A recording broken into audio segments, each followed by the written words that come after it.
continuamos, o comenzamos, mejor dicho. Bien, según el programa del coloquio que tienen ustedes disponible, la primera ponente, la primera intervención de esta sesión va a correr a cargo de María José Turrión García. María José es licenciada en Historia, doctora en Historia Contemporánea, y su vida profesional ha estado muy vinculada a un centro que muchos de los que nos interesa la historia reciente de nuestro país, pues es, digamos, de obligada visita. Mi primera visita, si no recuerdo mal, pues debió de ser sobre los años 80 o una cosa así. El entonces denominado Archivo Histórico Nacional, sección Guerra Civil de Salamanca, y el denominado desde hace años Centro Documental de la Memoria Histórica de Salamanca. Un archivo del que María José ha desempeñado diversas funciones, jefa, si no recuerdo mal, de la sección de biblioteca, de la sección de archivos, subdirectora, directora durante varios años, etc. María José, aparte de sus publicaciones, que pueden ver varias de ellas en el boletín de la Asociación Nacional de Archiveros, del boletín de la ANAVAP, donde describe, creo que con mucha precisión, que es algo que siempre agradecemos los historiadores, el tipo de información que albergan nuestros archivos. Ha dedicado también buena parte de su actividad a la investigación, especialmente a la investigación sobre la historia de las mujeres. Incluso en mi ciudad fue comisaria de una exposición muy titulada Milicianas, que hace unos años se expuso, organizada por la Oficina de Memoria Histórica del Ayuntamiento de Sevilla y en la consejería correspondiente. Y su actividad como investigadora ha estado muy vinculada a la de la persona a la que anteriormente se hacía referencia, la profesora Josefina Cuesta. Entre las cosas desagradables que nos ha dejado, entre las muchas cosas desagradables que nos ha dejado este año de 2021, para mí desde luego figurará siempre la desaparición de una persona que conocí, si no recuerdo mal, y todavía no tengo problemas de memoria, en el año 1986, en un congreso que organizó la Universidad de Granada y la Diputación de Granada, titulado la Guerra Civil 50 años, los jóvenes historiadores ante la Guerra Civil 50 años después.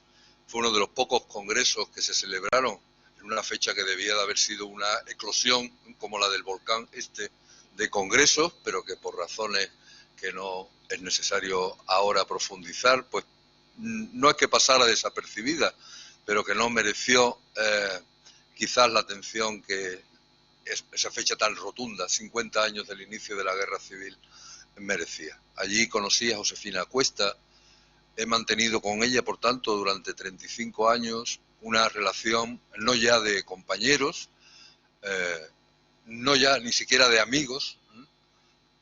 Josefina para mí es una de las mejores historiadores que ha tenido este país en las últimas décadas. Su campo de interés no ha sido exclusivamente como pudiera entenderse, y es en lo que le pedimos a María José que se centrara su contribución al conocimiento de la historia de las mujeres. Era una historiadora tan curiosa que yo diría que no había ningún aspecto que no le interesaba, desde su biografía sobre el Largo Caballero, la historia social, la historia o la teorización sobre a qué llamamos historia, a qué deberíamos llamar memoria, especialmente referido a la historia de nuestro país, el exilio, las migraciones. Una persona que creo que es una de las pérdidas más notables que ha tenido esta profesión, y especialmente el área de historia contemporánea, desde hace mucho tiempo. Yo tuve el honor, hace aproximadamente 15 años, que dos excelentes historiadoras, en una época en la que creo que no existía todavía ni las cuotas, ni el 20%, etcétera, estuvieran presentes en lo que fue mi oposición a cátedra. Una de ellas fue una profesora y amiga de esta universidad, la profesora Isabel Burdiel, catedrática de Historia Contemporánea, y otra fue Josefina Cuesta. Dos historiadoras, una de ellas, Josefina, que creo que echaremos de menos, no solamente por su actividad profesional, sino porque es una de las mejores personas que he conocido en mi vida. Gracias. María José, cuando quiera.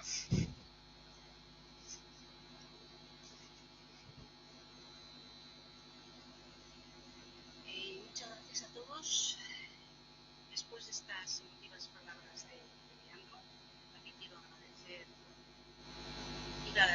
su trabajo en la coordinación de todas estas jornadas. Sí, decía que iba a agradecer el trabajo de coordinación en todas estas jornadas, pero evidentemente después de sus palabras tengo que agradecer las emotivas palabras que le ha dedicado a la que fuera maestra.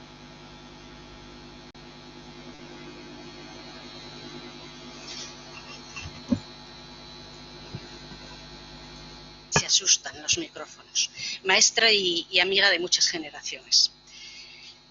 Muchas gracias, Ana, a ti también por la coordinación magnífica y el trabajo tan amoroso y tan exhaustivo que has realizado para la organización de estas en concreto dedicadas a las mujeres. Y por supuesto muchas gracias a todos ustedes por estar hoy aquí acompañándonos. Gracias de nuevo, Leandro. Yo me voy a introducir a intentar introducirles a ustedes, hacer una síntesis de los modelos conceptuales que trabajó la profesora Cuesta. Nos reunimos esta tarde para rendir ese homenaje a una profesora, Josefina Cuesta Bustillo, maestra de generaciones, que ha dejado tras su fallecimiento un vacío personal e intelectual en todos aquellos que la hemos tratado y querido. El recuerdo de hoy no es solo hacia la mujer que contribuyó a la formación de cientos de alumnos. Queremos también adentrarnos en su obra, esencialmente en las aportaciones que realizó al campo de la memoria, fundamentalmente las de carácter conceptual, intentando poner de manifiesto y en síntesis los modelos por los que navegó en sus estudios, los análisis con los que ilustró muchos de los textos testimoniales que fue diseccionando con el fin de dar luz las complejas redes que cosen las memorias. Republicanas, fundamentalmente. Prestaremos, en consonancia con estas conferencias, una especial atención a la memoria femenina, pues ella además dedicó, la profesora, una buena parte de su obra y su vida. Cuando Josefina Cuesta, casi de manera inesperada, fallecía el 30 de marzo de este mismo año, 2021, fue amplia y rápida la respuesta de los especialistas y las instituciones en mostrar sus condolencias. Estas jornadas, que en su homenaje y en su nombre se inauguran, han tenido otros precedentes, como el Congreso de Historia Contemporánea de Córdoba, que también tuvo un recuerdo para ella, además del encuentro de la Plataforma Universitaria de Estudios Feministas, un curso en la Universidad Pública de Navarra celebrado en Corella, el segundo Congreso Internacional de Territorios de la Memoria celebrado en Valladolid y en Salamanca, en el Centro Documental de la Memoria Histórica, su casa. Y seguro que en el tiempo seguiremos atendiendo a muchos más homenajes, como el que está previsto se celebre el 23 de octubre en su Facultad de Geografía e Historia de Salamanca, o el 11 de noviembre, el que tiene organizado el Centro de Estudios Salmantinos, institución de la que formaba parte, o el que realizará el Centro Documental de la Memoria Histórica, posiblemente al cabo de año. Una muestra de reconocimiento a su trabajo fue la que le dedicaron desde la Asociación para el Estudio de los Exilios y las Migraciones Ibéricas Contemporáneas. Allí puso de manifiesto Alicia Altez Vigil, otra maestra de generaciones, cómo se gestó y se creó en 1996 esa asociación, con el objetivo de estudiar las migraciones y los exilios del siglo XIX y del siglo XX. Una organización que crearon estas dos profesoras junto al historiador Benito Bermejo, y es que el exilio fue un apartado importante de sus trabajos. En 1991 había organizado en Salamanca el Congreso sobre el Exilio Español, a partir del cual estos estudios tomaron nuevo rumbo en la historiografía del exilio de 1939. En 1977, Juana Doña, reclusa y víctima de la represión franquista, escribía tras ver publicadas por fin sus memorias. Decía, hace 10 años, 1967, cuando escribí este relato, ya me urgía que se conociera todo el horror de 20 años en las cárceles franquistas de mujeres. tenía la vana pretensión de que alguna editorial hiciera una edición pirata, pero las editoriales no hacen piraterías tratándose de una cosa de mujeres. Decían que no estaba el horno para bollos, y así era.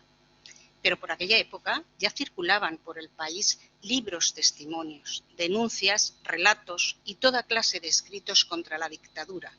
Se contaban las epopeyas de las cárceles masculinas y las heroicidades de sus protagonistas. Se rompía el cerco de la censura y en la más negra clandestinidad se divulgaban acciones y sufrimientos protagonizados por los luchadores hombres. Rara vez se hablaba o escribía sobre heroicidades de las luchadoras mujeres. Cuando en el año 2008 fui nombrada directora del Centro Documental de la Memoria Histórica, me propuse iniciar una serie de jornadas dedicadas al estudio de las mujeres.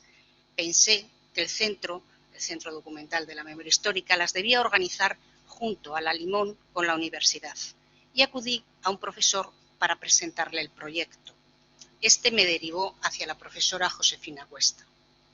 Ella me dijo, se dedica a esos temas.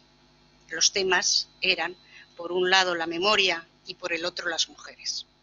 Dos huesos duros de roer todavía en algunos espacios universitarios. Máxime si además su estudio se unía, mujeres y memoria. 40 años después de que Juana Doña escribiera sus memorias, un sector de la academia, sobre todo en facultades de historia, seguía siendo reacio no solo al estudio de la memoria, también al estudio de las mujeres en la historia. Ese es uno de los valores que debemos destacar de la profesora Cuesta. La valentía de la que se hizo acopio al ser pionera de los estudios de las relaciones entre memoria e historia, de los problemas historiográficos y los avances metodológicos en este campo ante el cual siempre estuvo atenta. Junto a ello, su dedicación a la historia de las mujeres, a la historia con perspectiva de género, que la vendrían a situar en los márgenes historiográficos, un lugar conocido y reconocido por la profesora de la historia del tiempo presente.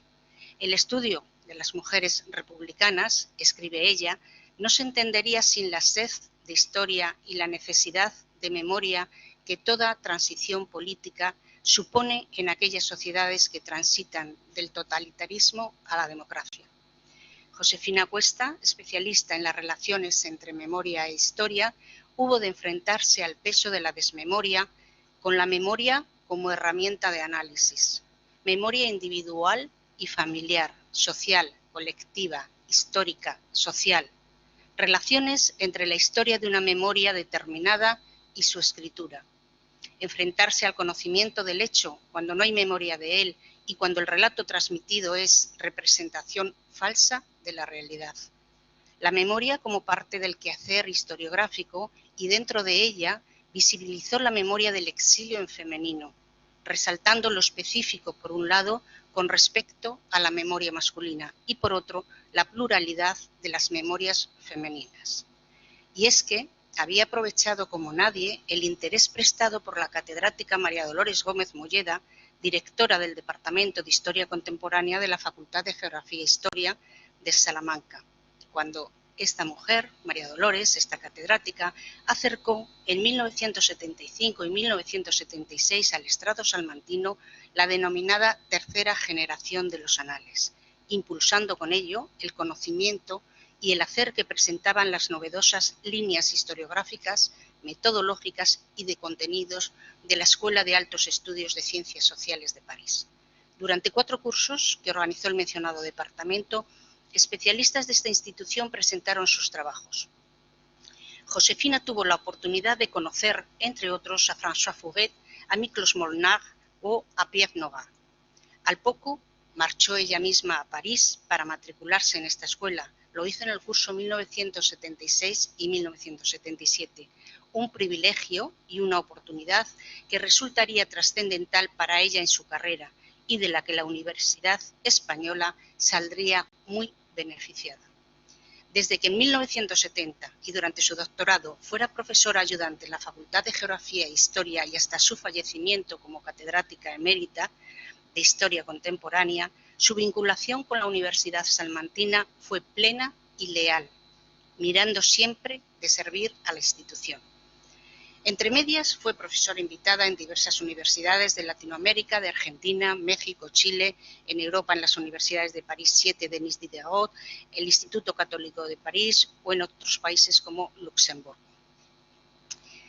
Historiadora del tiempo presente. Cuesta miró a Heródoto y a Tucídides para poner en valor la memoria. En su obra fueron continuas las referencias a ellos, expresión quizá de su formación como historiadora. Junto a estos autores clásicos mantuvo siempre en el horizonte la referencia de personajes de la literatura clásica, de los poemas épicos como Ulises, tal vez porque la Odisea de Homero sea buen símil de la memoria, o porque en el aire queda si el relato de este autor fue ficción o realidad. Podemos decir que esta historiadora del tiempo presente estuvo en su labor férreamente anclada en la antigüedad clásica, base de la civilización conocida como occidental. Con el título de La Odisea de la Memoria, nombró su libro cumbre, fruto de 10 años de investigación y estudios sobre la memoria histórica de España y sobre las relaciones entre memoria e historia. Acude a Homero, participando así que algunas cuestiones, como se preguntaba ella misma, no estaban ya esbozadas desde la antigüedad clásica ante otros traumas personales o colectivos. Otros traumas. En ese otros alude inevitablemente al gran trauma contemporáneo de la Guerra Civil Española, punto referencial de la memoria española del siglo XX. Antígona, otra héroe de la tragedia griega clásica, acude a sus clases, a su pedagogía, para mostrarnos que la determinación y la reivindicación se llama mujer. Pero Antígona representa también la idea de la lucha contra todo aquello que vaya en contra de la moral propia, aunque el sujeto al que se enfrente sea un gigante que se llame Estado. Tras publicar sus primeros trabajos, que giraron en torno al sindicalismo católico, unos estudios deudores de su tesis doctoral titulada El catolicismo social español durante el trienio 1917-1919 y publicar otros temas cercanos de su interés como los seguros de maternidad o las sociedades de socorros mutuos en la sociedad española, presentó diferentes trabajos de historia de España del siglo XX con aportaciones de carácter local, Salamanca, Zamora, centrados en la guerra civil. Y aunque continúa con trabajos y cursos en lo social, como los dedicados a la política del bienestar social, publicará otros temas que ocuparán ya su tiempo de manera permanente. Historia del tiempo presente, exilios, represión, mujeres, memoria, dejando para el pensamiento de la memoria títulos como Historia del presente, las capas de la memoria, contemporaneidad, sucesión y transmisión generacionales en España. Los componentes del testimonio, según Paul Ricoeur. Memoria e historia, un estado de la cuestión. Tiempo y recuerdo. Le encantaban los estados de la cuestión. Hacía recensiones inmediatamente de todos los planteamientos historiográficos siempre actuales. La Odisea de la Memoria, Historia de la Memoria en España. Este último libro, como ya hemos dicho, sobre la relación de memoria e historia en España fue su obra cumbre. En los últimos años, sus líneas de investigación pusieron el foco en la historia de las mujeres universitarias, con la colaboración y trabajos pioneros de Consuelo Flecha, formando ambas un equipo de investigación del que han salido un elenco de profesores y discípulas reseñable. Junto con la mencionada profesora fueron muchos las colegas con las que trabajó y aunque no puedo citarlas a todas por falta de tiempo, sí me gustaría dar algunos nombres. Esther Martínez Quinteiro, Francisco Rodríguez Jiménez, Rosa María Merino, Mariluz de Prado, Matilde Iroa, Alicia Altez, Ángeles Ejido, Verónica Sierra, Guadalupe Adámez, Benito Bermejo, Jesús García, Sofía Rodríguez, Sara Maillo, Beatriz Delgado, Arantxa Díaz Regañón, Jin Shu, Rubén Isidoro Kotler, Romanel Andaeta, Miguel González, Virginia Ávila García, María Dolores de la Calle, Manuel Redero, Mercedes Amaniego, André Bachot o Geneviève Dreyfus. Me dejo muchísimos nombres en el tintero, pero me sabrán perdonar. Todos ellos, además de su saber, le aportaron una gran amistad. El estudio de las mujeres siempre estuvo en su horizonte. Ahí están títulos como Aproximaciones al concepto de exiliado en María Zambrano, Memoria de 5 mujeres republicanas españolas, trabajo en colaboración con Rosa María Merino, Mujeres españolas en el siglo XX, Mujeres en la democracia española, Cambios y permanencias, Igualdades y desigualdades. Todo ello aderezado con la organización de congresos, cientos de conferencias, presentaciones de libros, reuniones y jornadas de trabajo, seminarios, direcciones de tesis doctorales, un rico mundo intelectual del que muchas salimos enriquecidos. Ya a principios de la década de los 90, la profesora analizó los trabajos tanto del pionero Maurice Holbach como de Gerard Namer sobre memoria individual, memoria colectiva, memoria social, memoria familiar, memoria popular, memoria culta y memoria religiosa. Realiza un importante esfuerzo al estudiar el estado de la cuestión de los trabajos relativos a la relación entre memoria e historia, donde desarrolla una síntesis conceptual y metodológica del tema, y es que no se puede entender la obra de Josefina sin el tiempo de estudio dedicado a las memorias y a la relación de estas con la historia. Lo hizo escrutando a fondo los trabajos que iniciara Maurice Holbach, que ya en el 27 publicaba Los marcos sociales de la memoria. Así escribía el propio Hobsbawm, y la cita la recoge la profesora Cuesta: cuando los historiadores intentan estudiar un periodo del cual quedan testigos supervivientes, se enfrentan, y en el mejor de los casos se complementan, dos conceptos diferentes de la historia: el erudito y el existencial, los archivos y la memoria personal. En la década de los 90, Gerard Namer era de obligada consulta, como estudioso de la obra de Maurice Holbach, de quien reeditaría años después sus dos obras fundamentales. Y recordemos que tan solo 3 años después, Josefina Cuesta daba fe de ello en Historia del presente. Queremos significar con ello la importancia y el seguimiento que realizaba a la historiografía francesa que se estaba produciendo en ese momento. En 2002 lleva a cabo un estudio sobre el tiempo y el recuerdo, las dimensiones temporales de la memoria política en España desde 1936, y ya en el inicio muestra una interesante exposición sobre la labor del historiador. Siguiendo a Michel de Certeau, elabora un método de trabajo. El pasado no es nunca un objeto de análisis en sí, es preciso que sea construido como tal. Las operaciones evocadas significan que la historia no puede reducirse a una simple narración. Hay operaciones específicas que van de la identificación y de la constitución de fuentes a su modo de tratamiento serial, estadístico, microhistórico, hasta el juego de validación o de recusación de hipótesis, que sustentan el proceso de interpretación. Estas operaciones constituyen el trabajo propio del historiador. Algunas de estas operaciones, en concreto las relacionadas con el tiempo cronológico e histórico que desarrolló Paul Ricoeur, son tratadas en ese artículo. Conchartier sostiene que el tiempo pasado no puede aclarar el tiempo presente por estar hecha la historia de discontinuidades, aunque sí la historiografía puede aportar sobre un hecho pasado herramientas críticas para ser utilizadas en el conocimiento de la sociedad del lector. Sus investigaciones de carácter metodológico no se detienen nunca, siempre cotejando y analizando el modo de acometer los análisis y los procesos de la historia y la memoria.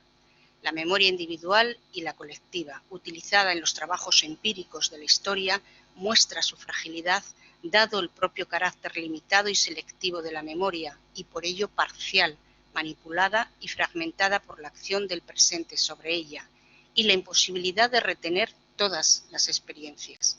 Ante ello se hace necesaria la utilización de unos métodos que ayuden a comprender, a desentrañar, a analizar y escudriñar los usos y los trabajos de la memoria en un individuo, en una sociedad o en un grupo. Sintetizando sus trabajos evidencian que no hay una única memoria. Memoria colectiva, social e individual estudia cada una de ellas, los géneros y los usos, la tipología y los trabajos de la memoria. La memoria individual inscrita en la memoria colectiva y en la social, estableciendo diferencias entre estas dos últimas, aunque a veces se confundan, y se hable de ellas como si fueran la misma memoria. La historia y la memoria, a su vez, quedan entrelazadas, aunque sean procesos distintos. Inevitablemente sus bordes se entrecruzan. Ahí está la memoria histórica, que escudriña, analiza y explica la memoria, las memorias. Como historiadora del tiempo presente, ese pariente pobre de las otras parcelas historiográficas, era sabedora que se necesitaba una metodología específica, pero también que era un derecho de la propia generación protagonista a preguntarse por el significado, si no el sentido, de su propia acción histórica. algo por otra parte, y que decía también Piaz-Nora, ningún historiador posterior podría acometer. Pero Josefina parece que en ocasiones, en un intento de justificar a ese pariente pobre, le llega a presentar como un mal menor. El hecho histórico, dice ella, no es una realidad fósil establecida por los documentos, es una realidad que se construye, la construcción del acontecimiento, a lo que en la actualidad no son ajenos los medios de comunicación, y ya que la actividad del historiador nunca es inocente, pues al menos administra su poder taumatúrgico de resucitar a los muertos, aporta en el presente la atenta mirada y el análisis para intentar una posible explicación de su tiempo. Al estudiar las metodologías y los objetivos del Instituto de Historia del Presente, a concluir en relación a la necesidad social de esta rama bibliográfica, que las conexiones historia-demanda social fueron también planteadas desde el inicio y constituyen uno de los catalizadores temáticos y metodológicos del quehacer del Instituto. Para ella, en el análisis de memoria individual, sería fundamental el planteamiento de Paul Ricoeur. ¿Qué se recuerda y quién recuerda? Posicionando primero el qué, perspectiva mnemónica, el objeto recordado, sobre el quién, el sujeto, perspectiva ecológica, y dentro del qué, los dos modos de hacerlo. Así, frente al recuerdo espontáneo que surge sin previo aviso, doliente incluso, existiría otro modo de acceder al recuerdo, el que se realiza de manera consciente, estudiado, provocado, merced a un esfuerzo de búsqueda, análisis y conocimiento. El testimonio del sujeto se sitúa como nexo de unión entre la memoria personal y la historia, y pone de manifiesto las complejas relaciones existentes entre las memorias y sus géneros. Leamos lo que dice Jorge Semprún, que trabajó en las oficinas del campo de concentración de Buchenwald cuando tiene que gestionar la ficha del ya fallecido, y aquí he mencionado, Maurice Halbach, padre de las teorías sobre las memorias, quien sería una de las 56.000 víctimas que fallecieron en ese campo. Dice Semprún: busqué en el fichero central de la Arbeitsstatistik, una oficina de estadísticas laborales, el casillero correspondiente a su número, al número de Halbach. Saqué la ficha de Maurice Halbach, borré su nombre. Un vivo podría ahora ocupar el lugar de ese muerto. Un vivo, quiero decir, un futuro cadáver. Hice todos los gestos necesarios. Borré cuidadosamente su apellido, Halbach, su nombre de pila, Maurice, todas sus señas de identidad. Tenía su ficha rectangular en la palma de la mano. Volvía a estar blanca y virgen. Otra vida podría inscribirse en ella, una muerte nueva. Contemplé la ficha virgen y blanca mucho rato, probablemente sin verla. Probablemente tan solo veía en aquel instante el rostro ausente de Halbach. Mi última visión de ese rostro, la máscara cerosa, los ojos cerrados, la sonrisa de más allá. El testimonio es un lugar de encuentro entre memoria e historia, una atalaya de pendientes inciertas y escarpadas. A través de las entrevistas, memoria personal, se aprehende el testigo, no solo en sus hechos, también en lo que ha sido su vida. Varios testigos de un hecho pueden contar su memoria, cómo lo han vivido. De las coincidencias de la narración surge una verdad general. El filósofo judío George Stein, en una entrevista concedida a Borja Hermoso para El País en 2016, a la pregunta de cómo le afectó el nazismo y el que sus padres tuvieran que huir de Alemania, le contestó: le diré algo que le impactará. Yo le debo todo a Hitler. Mis escuelas, mis idiomas, mis lecturas, mis viajes, todo. En todos los lugares y situaciones hay cosas que aprender. Ningún lugar es aburrido si me dan una mesa, buen café y unos libros. Eso es una patria. Algunos puntos de María Zambrano podrían coincidir con Stein. La filósofa escribe sobre el exilio a su regreso a España. Dice: hay ciertos viajes de los que solo a la vuelta se comienza a saber. Para mí, desde esa mirada del regreso, el exilio que me ha tocado vivir es esencial. Yo no concibo mi vida sin el exilio que he vivido.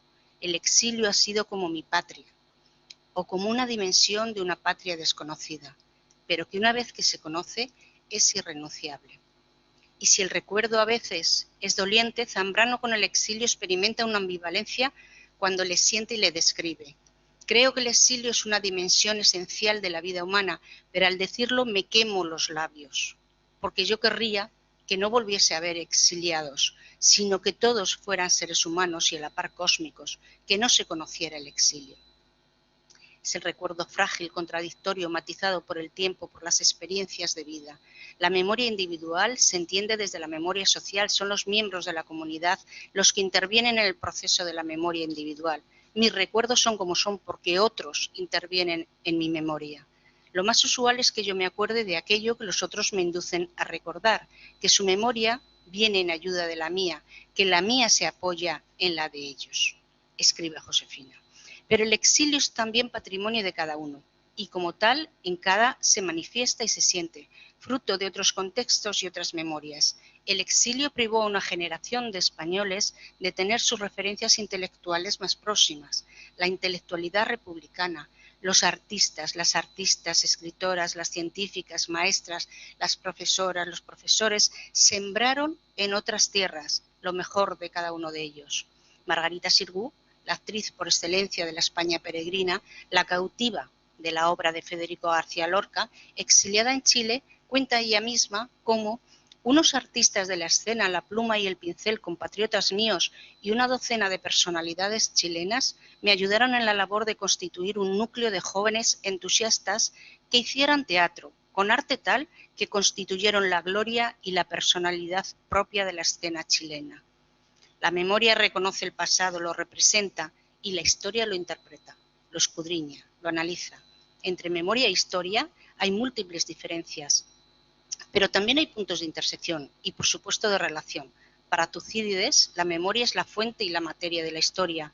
Con Paul Ricoeur añadiríamos que el testimonio es el primer paso del proceso de hacer historia. Pero si hoy en día la historiografía mantiene de forma clara que no es lo mismo memoria e historia, apunta Josefina Cuesta, que esto viene ocurriendo solo desde los últimos 40 años, uniendo así la historia actual con la de Tucídides, que diferenciaba ambas. Y es que desde el siglo XIX, especialmente bajo la fuerza del positivismo, se vino a interrelacionar en exceso y en detrimento de la historia, la memoria y la historia, y así quedaba el trabajo del historiador sepultado o ausente ante la fuerza del testimonio. Es posible que sea esa gran superposición de la memoria sobre la historia, esos excesos, los que hayan hecho que la historiografía sea tan reacia a la memoria y a los testimonios frente, por ejemplo, a los documentos de archivo. Necesidad del recuerdo y del olvido. La profesora establece las dos maneras de afrontar el hecho vivido, recordándolo y mostrándolo para seguir vivo. El deber de memoria es una referencia continua sobre todos los supervivientes de los campos de exterminio. El máximo representante podríamos decir que es Primo Levi.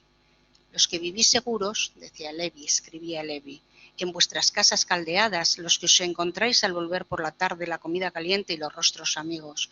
Considerad si es un hombre quien trabaja en el fango, quien no conoce la paz, quien lucha por la mitad de un panecillo, quien muere por un sí o por un no. Considerad si es una mujer quien no tiene cabellos ni nombre, ni fuerzas para recordarlo, vacía la mirada y frío el regazo como una rana invernal. Pensad que esto ha sucedido. Os encomiendo estas palabras, grabadlas en vuestros corazones. Al estar en casa, al ir por la calle, al acostaros, al levantaros, repetídselas a vuestros hijos. O que vuestra casa se derrumbe, la enfermedad os imposibilite, vuestras descendientes os vuelvan el rostro. Un deber de memoria que en ocasiones se silencia, tratando de olvidar, administrando en el tiempo el olvido y el recuerdo. El silencio de Jorge Semprún lo explica el psiquiatra Rojas Marcos.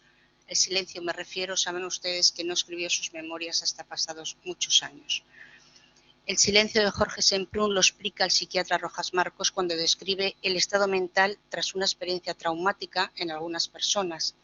Tratar de eludir, reprimir, anestesiar o disfrazar la realidad intolerable para mantener el equilibrio emocional y la coherencia social es una reacción protectora natural. Es la memoria silenciada, el no poder contar, el no poder decir. Y aquí nos tenemos que acercar a las violaciones de mujeres que han quedado silenciadas durante tantísimos años y siguen silenciadas porque es un recuerdo que ellas no lo pueden expresar. Debate entre lo decible y lo indecible, como expresa Josefina, es la impotencia del testigo de comunicar y la incapacidad para la recepción en el interlocutor o en la sociedad que recibe el mensaje. Y es que, como escribía María Zambrano, más cuando se quiere de veras comprender, hay que estar dispuesto para llegar hasta lo insoportable, que la verdad a veces suele serlo. En la voz de Federica Montseny, Josefina rescató el imposible olvido, más cercano a Primo Levi, porque aunque se pueda analizar las memorias femeninas republicanas en su especificidad, no cabe duda que tienen puntos de unión con otras memorias sin género, sin lugar y sin tiempo. Cita Josefina a Montseny. ¿Cómo olvidar los gritos desgarradores de las madres que veían morir en sus manos a sus hijitos, víctimas de pulmonías contraídas en las noches de frío y de lluvia, y para los que no había medicamento alguno disponible? La memoria también puede ser silenciada por el Estado. Leyes de punto y final, dictadura franquista, memoria impuesta. El franquismo impuso su memoria. Frente a ella, el relato personal, el testimonio de Victoria Kent en sus Memorias de París, donde tuvo que pasar 4 años escondida, entre 1940 y 1944. Ella había estado trabajando en París para la República, encargándose de los niños refugiados. Lo hizo hasta el último momento y para cuando quiso huir, escapar, salir, los nazis ocupaban ya la ciudad. No pude salir del territorio francés porque mi nombre figuraba en una lista negra entregada por la policía franquista al gobierno de Vichy. Memoria de exilio, oculta, emparedada, deformada. Hubo de refugiarse en Plácido, su alter ego, en sus escritos parisinos por si estos eran encontrados, confrontada a la memoria del régimen, a la desmemoria, a la memoria destruida republicana. Continúa Kent. Aquella misma noche, ya de madrugada, la policía franquista, acompañada por agentes de la Gestapo, hizo un registro en mi domicilio. Yo no estaba, supe después por unos vecinos que los policías ocupaban 2 coches, detalle habitual en aquellos casos de viajes gratuitos de algunos españoles antifranquistas confiados a la hospitalidad francesa. Así, por ejemplo, trajeron a Companys y le asesinaron.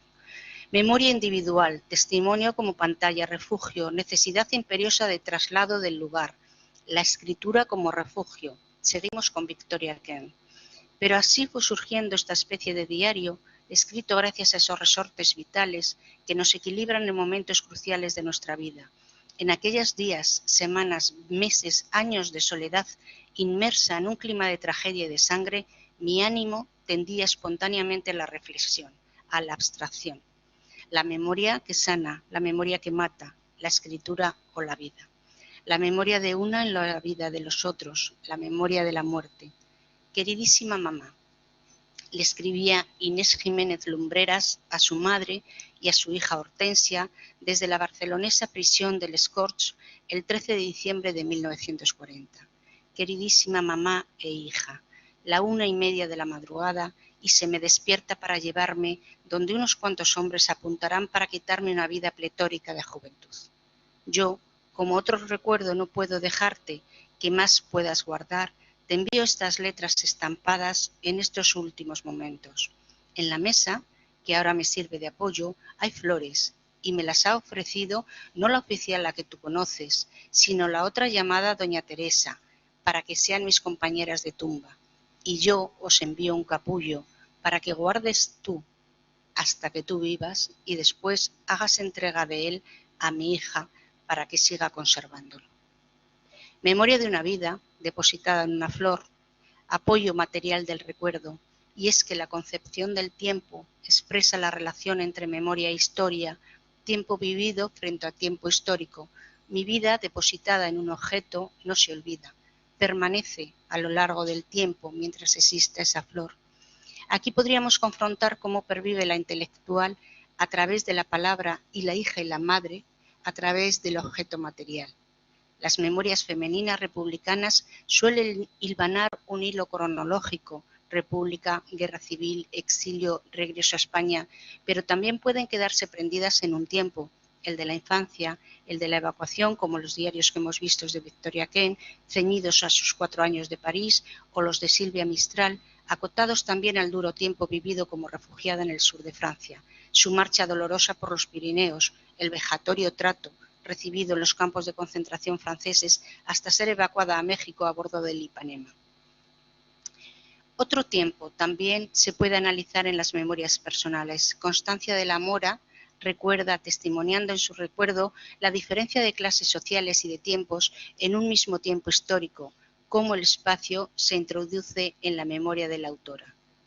Iba a Sevilla, Leandro. Sevilla despertaba 2 veces al año para las mujeres, dice Constancia. Claro, que no me refiero a las que vivían en miserables chozas de la orilla derecha del Guadalquivir, en esas casuchas encaladas una y otra vez para engañar al mundo, ni las que cantaban, gritaban y se peleaban en los patios de vecindad, o chillaban a sus hijos para olvidar y que ellos olvidasen que el vientre que llevaba la criatura que había de nacer ese año no había recibido más alimento que un gazpacho. No. Esas mujeres vivían igual todo el año, pero las mujeres de la orilla izquierda, las que habitaban en casas de piedra y ladrillo, las que tenían patios bien cuidados, esas despertaban a la vida 2 veces al año, en Semana Santa y para la Feria de Abril. La conservación de recuerdos comunes a todo un grupo humano y su influencia en la vida de las sociedades, resultado de las memorias individuales. Cada una de ellas puede que se funda a través de un proceso colectivo, en un relato común, mediatizado por el tiempo transcurrido, por relatos oficiales o por otras memorias. En ocasiones se pasa de la memoria individual a la memoria colectiva en el mismo relato del yo, a veces descrito en un ella. Sujeto desdoblado, tercera persona del singular para referirse a uno mismo, objetivando así el sujeto, desdoblamiento del actor y del autor, al nosotros, pareja, familia, partido, universidad, pero el nosotros también aúna el tiempo. Hoy hemos escuchado al director de Memoria Democrática decir nosotros cuando se refería a la sociedad de 1931 de la República. Ese nosotros le ha unido en un tiempo histórico y se ha aunado con esa misma sociedad. En ocasiones una memoria individual perdida y recuperada como el yo de María de la O. Lejárraga, tantos años siendo Gregorio Martínez Sierra. Memorias femeninas, agazapadas, decía Josefina, en los objetos, señalando cómo la madre introduce una pelota en los enseres del exilio, una muñeca. Y aquí no podemos sino hacer un recuerdo a otra memoria, la de Catalina Muñoz, asesinada en 1936, cuando su hijo Martín tenía solo 9 meses, que al desenterrarla 83 años después presentaba aún en uno de sus bolsillos el sonajero de su hijo. Josefina Cuesta pensó y analizó también lo que consideraba un apasionante periodo, el de la transición a la democracia en España, y en cómo Europa, a través de la publicación de la opinión pública, realizaba un seguimiento cercano a los procesos de cambio, muerte del dictador, sucesión monárquica, partidos políticos, ejército. Por encima de todo ello, la atención europea, concluyó, tenía 3 temas de atención: exilio, represión y amnistía. Diseccionó esa etapa de transición en sus silencios, recuerdos y en el significado de la amnistía y en cómo se presenta en el cambio, esa especificidad que supuso que se hiciera desde el poder autoritario del franquismo muerto ya el dictador. El pacto por el silencio, acuerdo tácito para Paloma Aguilar con el fin de ocultar los crímenes de la guerra civil y represión franquista, o con el fin de no desestabilizar la reciente democracia para otro historiador, Santos Juliá. Concluyo. Hace poco, revisando el archivo de Josefina Cuesta, gracias a la generosidad de sus hermanas, que hoy también quiero nombrar, Rosa e Isabel, Rosa la mayor, Isabel la pequeña, para dar forma a este homenaje y tejer en su nombre unas palabras, llamó mi atención una revista titulada Papeles, Cristianismo y Justicia. Estaba profusamente subrayada por ella, llena de anotaciones, señalando frases y pensamientos en lo que supongo habría sido una detenida lectura. Me fijo en un párrafo subrayado con rotulador violeta. Dice: esto es lo que nos obligaba a no vivir ni hablar nunca de espaldas a Auschwitz. Reflexiono sobre el gran paralelismo de su vida con ese pensamiento.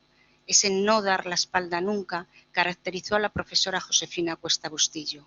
Estudiar y reconocer los dramáticos acontecimientos de la guerra civil y el exilio para esta historiadora del tiempo presente formaba parte de un compromiso, reconocer el pasado y ofrecer a la sociedad las herramientas de enfrentar el futuro en una necesidad.